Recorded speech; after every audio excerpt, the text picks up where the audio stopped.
Sabine & Co, le podcast de la superviseure et coach Sabine Henrich-Fraise. Sabine, bonjour. Bonjour David. Alors, bonjour aux auditrices et aux auditeurs pour cet épisode numéro 2 de la saison 2 de ton podcast Sabine & Co. Et aujourd'hui, nous allons parler de ne pas déranger.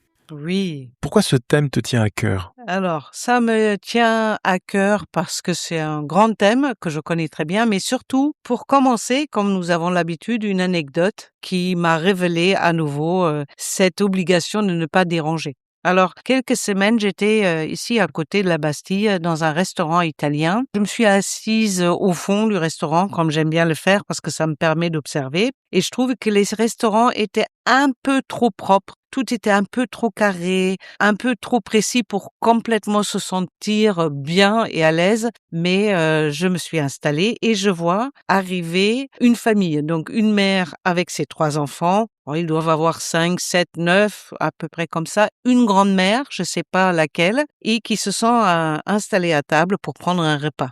Alors tout commençait, j'étais vraiment là merveilleusement. Les enfants se tenaient bien à table, il y avait une sorte de conversation.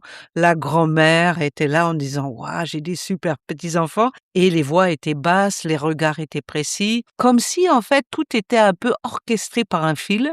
Et en fait, je me suis dit, quand est-ce que le fil va se casser? Parce que rester dans un restaurant comme ça, avec 3 enfants de cet âge-là, ça peut pas finir comme ça. Et au moment où je me le disais, je voyais que les enfants commençaient à bouger un peu sur leur chaise. Il y en a un qui commençait à taper un peu sur la table. Le 3e, je le voyais mettre la frite dans le coca de son frère. Et donc, je voyais la mère qui commençait à dire « Psst, psst, ça se fait pas, psst ». La grand-mère qui commençait, vous connaissez ce regard-là qui devient très perçant, qui veut vous passer le message. Mais ça se fait pas comme ça. Que doivent penser les gens ici? La grand-mère restait très droit et fixait ses 3 enfants. Mais en fait, les 3 enfants commençaient vraiment maintenant à jouer, je dirais pas à courir dans le restaurant, mais on pouvait plus les arrêter. Ils étaient vivants, ils se marraient, ils regardaient. Et je me suis amusée. Pendant ce temps-là, j'avais fini effectivement mon repas et j'ai regardé ces enfants, je trouvais ça très vivant et je suis donc partie en passant vers la table des enfants de la mère et de la grand-mère et j'entends la mère qui dit à ses 3 enfants « Vous voyez, la dame, elle est fâchée ». Alors, j'avoue que j'étais très surpris parce que j'étais pas du tout fâchée et je me suis dit « Je continue à marcher et c'est pas mon sujet ». Ou je me retourne pour pas établir la vérité, mais quand même, je trouvais que les 3 enfants, ils avaient pas à vivre avec une remarque comme ça. Je me suis donc retournée avec un grand sourire pour la mère et la grand-mère. Et aux 3 enfants, je dis, vous m'avez pas du tout dérangé. Vous êtes juste vivants. J'ai adoré vous voir. Et les enfants m'ont regardé avec un grand, grand sourire. La mère était très étonnée. La grand-mère savait pas où regarder. Mais moi, je ne voulais pas être utilisé comme une sorte d'excuse pour mettre la pression sur les enfants. Si moi, j'arrive pas autant que mère de vous calmer, alors ça va être par la pression sociale. Et je pense souvent, nous utilisons quelqu'un d'autre, une idée, un concept, une chose pour mettre la pression sur quelqu'un en espérant que ça a plus d'influence que notre propre langage. Et cette scène-là m'est vraiment restée. Et souvent, quand je vois maintenant les enfants dans les restaurants, je pense toujours à la dame est fâchée. Oui, c'est marrant parce que c'est comme si elle t'avait utilisé comme un alibi pour essayer de renforcer son leadership, hein, Ah, mais ou exactement. compenser son manque d'autorité au fond, hein. Ah, au fond, je pense qu'elle était à la fin de ses possibilités, ce que je comprends parfaitement. Et donc, elle s'est dit, maintenant, je vais passer à la pression et la contrainte sociale dans un restaurant et je vais utiliser la dame qui part maintenant. Donc, l'occasion était trop bonne pour la mère qui s'en est servie, je pense, inconsciemment en disant, vous voyez bien, la dame est fâchée, vous faites trop de bruit. Et ma question est toujours, comme quoi nous aussi, nous nous laissons façonner par une forme d'image sociale. Quel est le choix que nous faisons entre supprimer la vitalité de nos enfants dans cet endroit ou laisser les enfants explorer ces 2 opposés? Et c'est pas du tout facile. Même chose dans les trains. Le nombre de fois que je vois ça dans le train. Eh bien, je trouvais que c'était intéressant pour se poser la question, quelles sont les excuses que nous prenons pour passer nos messages? quel est le choix que nous faisons entre s'adapter à des contraintes sociales ou préserver sa liberté intérieure. Et 3, que parfois on est au mauvais endroit avec une mauvaise idée, et parfois il faut peut-être partir et ça sera mieux pour tout le monde. D'abord, ne manipulons pas la réalité en Oui. inventant des jokers et en utilisant les autres pour essayer de renforcer notre leadership. Assumons aussi nos difficultés plutôt que prendre quelqu'un comme en otage. Ça, c'est un des messages qu'on peut sortir de cet épisode. Et l'inverse est aussi vrai, ça. Ne nous laissons pas embarquer dans une prise d'otage de notre réaction pour que quelqu'un d'autre justifie son autorité. Vaut mieux s'en dégager pour ne pas être pris en otage et complice de cette situation. Oui, parfois, nous avons des moments où je pense que la vitalité des gens autour de nous dérange. Un peu trop de fêtes, un peu trop de bruit, un peu trop de rire. Et c'est surtout, ça nous dérange quand ça nous rappelle que peut-être nous avons perdu cette spontanéité, cette innocence et que nous vivons dans l'imaginaire du regard de l'autre. Je pense que c'est un deuxième message. Et donc ça veut dire aussi, sortons des projections. Elle aurait pu tout simplement te demander, Madame, est-ce que vous êtes fâchée? Est-ce que vous avez été gênée par la réaction de mes enfants? C'était aussi une possibilité. Elle aurait pu faire ça. Te demander directement pourquoi vous partez. Est-ce que c'est éventuellement la vitalité un peu joyeuse de mes enfants qui vous a mis mal à l'aise? C'est ça. Elle aurait pu. Elle aurait pu, avec du courage, elle aurait pu me prendre comme soutien. Elle aurait pu me dire: «Qu'est-ce que vous en pensez?» et peut-être, j'aurais dit: «Ça me dérange pas du tout» et peut-être ça aurait, aidé les enfants qui écoutent une conversation entre adultes. Ça aurait pu être très intéressant. Je pense aussi, ce qui pourrait être intéressant de cette scène-là, que, un micro-geste peut désamorcer une forme de sensation de culpabilité, voire de honte. Parce que les enfants peuvent vivre avec une forme de culpabilité, on dérange les personnes, donc il faut pas. La mère peut avoir une forme d'honte, que pensent les gens? Je suis une mauvaise mère, j'arrive pas à éduquer mes enfants. Donc un micro-geste qui est juste dire la vérité. Non, vous m'avez pas dérangé, je trouve que c'est tout à fait normal et vous faites ce que vous pouvez, peut en fait mettre beaucoup de gens à l'aise et c'est pas la peine de en faire une grande scène, mais peut-être un petit geste au quotidien peut détendre complètement une atmosphère et je trouve que ça se voyait aussi après parce qu'en fait, quand je suis partie, tout le monde souriait. Ce que j'entends aussi, c'est acceptons la vitalité des enfants parce qu'ils modélisent aussi une spontanéité, ils modélisent aussi un élan de vie, un élan de joie qui est assez sincère et qui est beau aussi à côtoyer. Alors c'est vrai que dans un train pendant 4 heures, ça peut être un peu long et en même temps, il y a cette capacité à être dans l'instant et dans une vie très joyeuse, quoi. Oui, et puis, ça nous confronte, en fait, à la réalité de la vie des enfants. C'est vrai dans le train, c'est peut être un peu plus pénible. Moi, j'avoue que par moment, quand je m'installe dans un avion, la première chose que je regarde, s'il y a des enfants, autour de moi, parce que automatiquement les obliger à rester assis et assises pendant des heures, c'est incompatible avec la vitalité des enfants. Donc je pense que les enfants nous rappellent à ce moment-là ce que c'est la vitalité, ce que c'est la spontanéité, ce qui c'est tout simplement l'énergie qui veut se déployer. Et peut-être, au fond de nous, nous sommes un peu tristes parce que nous, on ne le fait pas. On s'est tellement adapté à ce que ça se fait pas. Mais je trouve que parfois, les enfants nous le rappellent. Et c'est marrant, de temps en temps, de commencer à discuter avec les enfants dans le train. Non seulement tout le monde est plus calme, les enfants ne sont pas tout seuls, ça soulage pendant 2-3 minutes les parents qui peuvent parfois aller boire un café dans la partie du train. Eh bien, je pense que ça permet aussi de tout relativiser et pas être utilisé comme un alibi parce que j'arrive pas à passer mon message. Donc, je trouve que nous faisons tout ça. Tout ce que la mère a fait, nous le faisons. Nous le faisons dans le business en disant les actionnaires ne sont pas contents.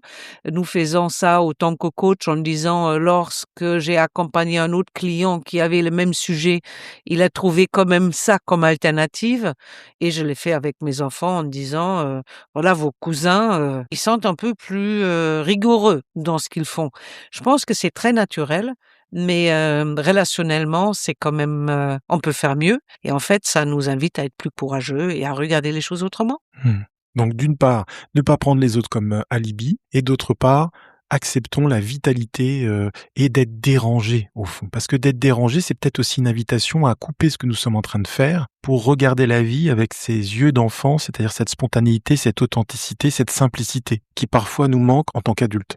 Oui, je trouve ça, très vrai comme remarque parce que en fait, ce qui nous dérange, c'est qu'au fond, qu'on peut pas continuer ce qu'on était en train de faire ou parce que nous sommes gênés à la limite pour la famille ou ou, heu, ou en tout cas, je peux pas continuer à lire mon journal parce qu'il y a les enfants. Donc très honnêtement, c'est peut-être juste apprendre que, bah, la vie se manifeste par différentes manières et nous contrôlons pas la vie dans toute sa vitalité.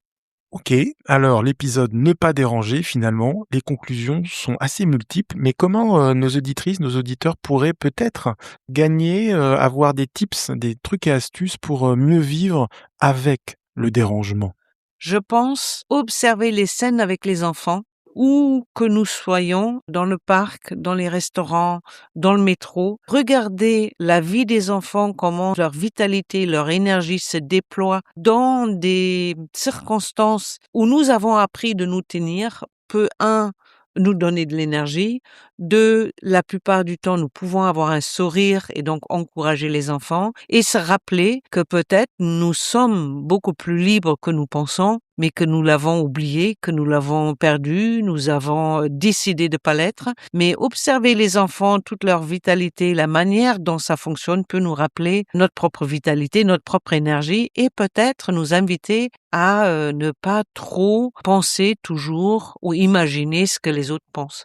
Peut-être également lorsque effectivement, que ça soit dans un train, dans un avion, nous sommes à côté d'un enfant, ou d'enfants un peu bruyants, à cet endroit de cet agacement finalement, reconnaissons que ce qu'ils font aussi, parfois nous sommes incapables de le faire. C'est-à-dire nos rôles sociaux nous obligent à un certain type de comportement et parfois voir des enfants, c'est très modélisant dans leur capacité à s'amuser d'un rien, dans la capacité aussi finalement, non pas à faire du bruit, mais à exprimer la vie. Oui, ça c'est, une deuxième possibilité et puis le troisième aussi au-delà des enfants, c'est peut-être, ne pas accepter quand d'autres nous utilisent comme alibi ou qu'on nous prétend des idées et des pensées qui en fait ne sont pas vraies. Donc au-delà de dire: «C'est pas vrai ce que vous dites», ce qui est souvent une réaction quand vous voulez, quand je veux exprimer que je suis pas d'accord, c'est pas uniquement, exprimer: «Je suis pas d'accord», c'est quel est l'acte, quelle est l'expression que nous pouvons faire pour ne pas rester juste sur: «Non, c'est pas ce que j'ai dit». Effectivement, j'ai dit: «C'est pas ce que j'ai dit», mais j'ai pas utilisé ces mots, j'ai plutôt agi envers des enfants avec un sourire pour les autres. Donc c'est quoi les gestes qui vont rétablir une forme de vérité de mon côté, sans forcément attaquer l'autre en disant: «Non, c'est pas ce que j'ai dit». Je trouve que ça nous oblige à chercher dans la créativité, ça nous oblige à trouver l'audace de s'assumer et d'apprendre à ne pas toujours prendre ni au sérieux ce que les gens imaginent de nous, ni à se défendre à chaque fois, ni à expliquer à l'autre pourquoi c'est pas bien ce qu'il a dit, pour pas donner des leçons. Je pense cette idée de quand est-ce que j'entends quelque chose qui dit de moi, qui n'est pas exactement ce que j'ai pensé, qu'est-ce que je peux vraiment faire agir, montrer pour permettre aux personnes de se rendre compte que c'est pas comme ça que j'ai pensé. Et je trouve que ça peut être un très long chemin, mais il est très révélateur parce qu'en fait, il nous met dans notre responsabilité à choisir. Qu'est-ce que je veux laisser comme trace? Je peux partir et c'est pas grave. Je peux partir en le disant, je peux partir en m'occuper des enfants. En fait, mon choix est énorme et ce moment-là de choix, il peut être aussi, très joyeux. Simplement, ça nécessite quand même de m'assumer et d'agir et pas juste de passer en disant: «C'est pas mon histoire». Et d'oser dire, d'oser être authentique, ce qui est un peu moins facile effectivement quand c'est le manager qui nous prend à partie pour justifier telle ou telle décision. Là, c'est aussi oser le mettre en porte-à-faux, assumer les conséquences éventuelles de cette décision, mais aussi rester finalement fidèle à soi-même. Oui. C'est important la fidélité à soi-même, à ses valeurs et à une forme d'authenticité. Oui et de ne pas se laisser définir par l'autre et ce que j'ai dit souvent, tant que j'ai pas ma propre définition, les autres vont finir par me définir. Donc ces histoires comme ça, cette dame, est fâchée, en fait, a de multiples apprentissages, de multiples invitations. Nous, on a donné 3, il y en a certainement encore d'autres, mais regardez aussi si de temps en temps vous êtes pas la mère qui dit à ses enfants, donc à ses collègues ou à ses amis: «Chut, pas de bruit. Moi, je sais que ma mère m'a traumatisée avec le psst. On le sait tous dans la famille, tout le monde fait ce psst dès qu'on n'est pas comme on devrait être. Et si c'est répété et répété et répété, en fait, je pense que nous perdons notre énergie, notre liberté d'agir. Donc, c'est une petite scène, mais elle nous rappelle que nous sommes libres et que nous pouvons choisir. Eh bien, merci, chères auditrices, chers auditeurs. N'hésitez pas à mettre des commentaires sur la plateforme d'écoute que vous utilisez. Et Sabine, à très bientôt pour un nouvel épisode. À très bientôt, David. Sabine & Co. rejoignit l'aventure Joy and Business autour de cette série de podcasts.